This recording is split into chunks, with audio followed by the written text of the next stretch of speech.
This is the stir fry I'm making whenever I'm feeling lazy, but still want a healthy meal with good macros. This has basically zero preparation involved and packs over 50 grams of protein. It tastes like Chinese takeout food, with the difference that it takes less time to make it than it takes for the order to arrive at your door. To start, the protein source. Now, usually for me, it's somewhere around 200 grams of chicken or turkey breast weighed raw. That's already all the protein I need in a meal, so the first box is checked. Now, I like to buy these pre-sliced meat packages. My grocery, for example, sells these 400 gram boxes with pre-sliced turkey and is literally perfect for me as it is for exactly 2 meals. I'm not only saving on prep time here because I don't have to cut the meat, but also on cleaning the knife and the cutting board, which is a nice bonus. However, if you don't have access to pre-sliced meat, buy a chicken or turkey breast, but then I recommend slicing it yourself into strips first,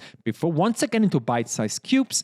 That way the chicken cooks faster in the pan and there's also more surface area to coat with seasonings, which will result in more flavor. Speaking of flavor, I like to add 2 things to every stir fry. First is seasonings, and I like to have the following in my pantries besides salt and black pepper, and it's garlic powder, onion powder, cayenne pepper, regular paprika and smoked paprika, cumin, oregano and rosemary. You get a ton of different flavor profiles by combining them. Alternatively, you can also just use a spice mix. I have one right here, it's called the Indian All-Rounder. This is also perfectly fine, however it has the downside of being less flexible. The second thing that I add to all of my stir fries is a sauce.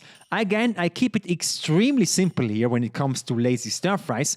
I recommend combining 25 grams of soy sauce with 10 grams of sriracha and 10 grams of honey. I love this combination of sweet and spicy, and it's made in about 10 seconds. Alternatively, you can also combine a chili hot sauce with lime and again honey, another good way to make a sweet and sour sauce. Next up is around 200 calories worth of carbohydrates, and I use a lot of packaged rice here. Yes, it's more expensive than simply cooking the rice yourself, but again it is for the lazy days, and on top of that this has the same benefits as the chicken. It has exactly 2 servings, so just measure out half in a container, then pack the rest and store in the fridge. Next is the volume filler, a very important part of the meal in my opinion, and here I tend to use half a bag of frozen mixed vegetables. Frozen vegetables are flash frozen, meaning that they are basically as fresh after defrosting as fresh vegetables, so there is no need to shame frozen vegetables in my opinion. The only thing is to look out for vegetables with too much oil or added butter.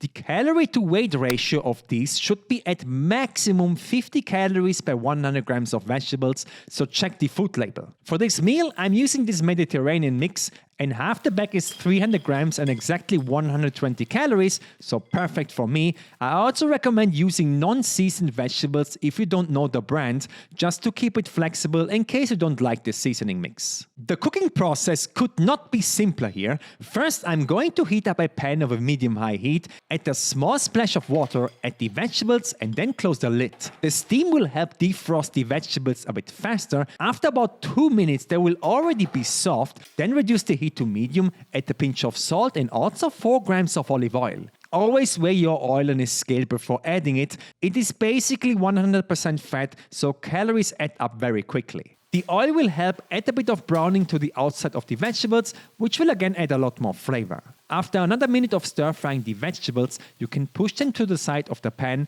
add another 4 grams of oil and then 200 grams of meat. In this case, my prepared turkey and also a small pinch of salt. I like to spread the meat around the pan so as much meat as possible gets in contact with the surface area, and then let it sear for about 60 seconds. That way it can properly brown, which again adds more flavor. After a minute or so, you can now flip the meat, and here's where I'm going to add seasonings. For this recipe, I'm adding freshly cracked black pepper and some sprinkles of garlic powder and cumin, and this is where I also add the pre-cooked rice on top of the meat. The steam here will already help soften up the rice so it can be spread around a bit easier. After the chicken has been in the pan for about 2.5 to 3 minutes, I will give everything a good stir, still on medium heat by the way. Not only will everything combine with the seasonings, but all the spices will now get toasted in the pan, which adds even more flavor. Finally, I'm going to add the sauce, and I will go with my hot and sweet soy sauce here. Give everything one more stir for about 20 seconds until our rice grains turn dark, then remove this from the heat and put all of it into a bowl. I mean, this looks exactly like Chinese takeout food, and it took me about 15 minutes to make, perfect for lazy days.